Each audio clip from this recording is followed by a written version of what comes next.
The Central Park 5 movie came out recently, When They See Us. Did you watch it? I did. I watched it last night. Okay. Well, I actually interviewed two of the members from Central Park 5 two years ago. I saw it. You saw it? Yeah. Yeah.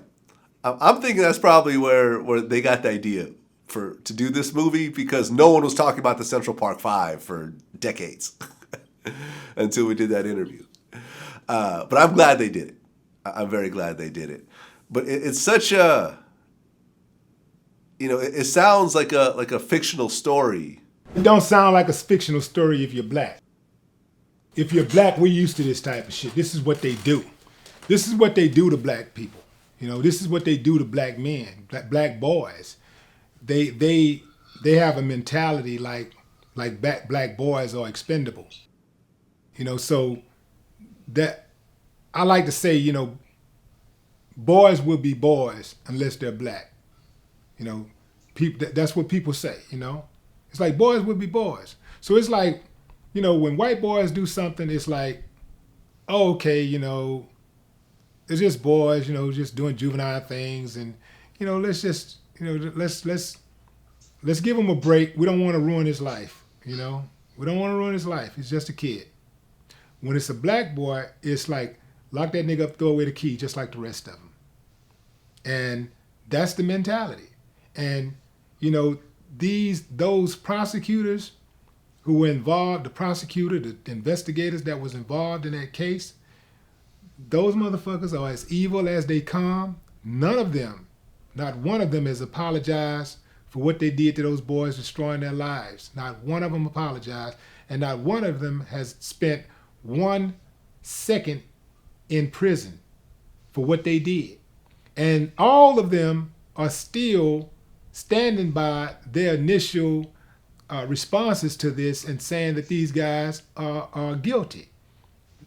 Even after seeing the evidence, well, they're guilty. Well, maybe they just because we don't have DNA on them, just because she don't remember seeing any of them, just because we have no evidence doesn't mean they wasn't there. That's their excuse.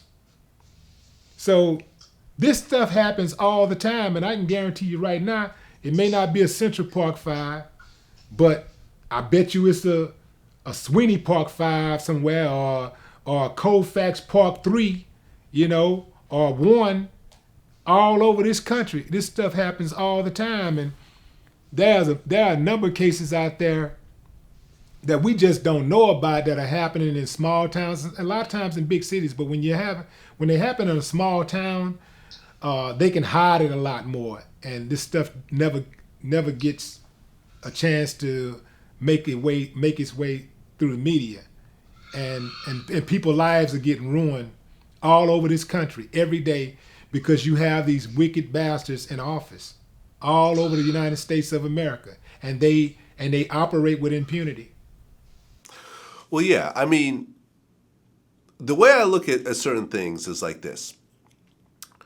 There are certain, if you look at a career criminal, sometimes they don't get busted for, they don't. For the crime that they're being accused of. They're getting So busted for what they did before and got away with. Right, yeah. When you have a career criminal, they sometimes go to prison for something they didn't do, but they've done so much along the way that you say, well, you did so much other stuff that it is what it is. Like I interviewed Freeway Ricky's a regular guest on the show.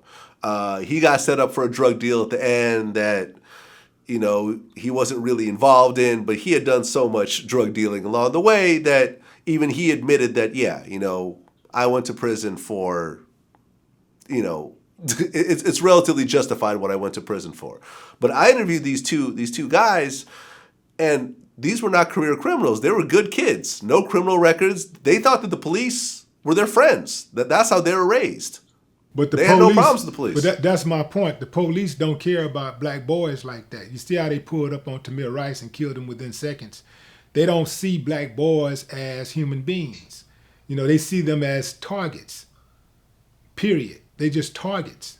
And so they don't have any compassion when it comes to interacting with black boys. they are vicious, and they they treat black boys like, not even like men, but they, they'll treat them like fucking animals.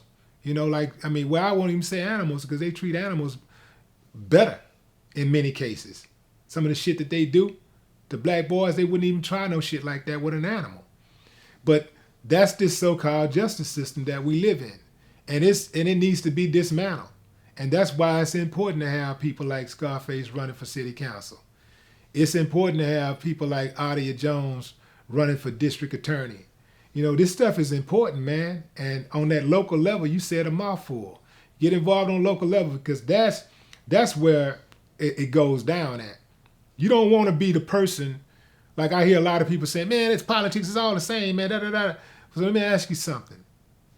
Would you rather have a say-so or no-so? You see? Because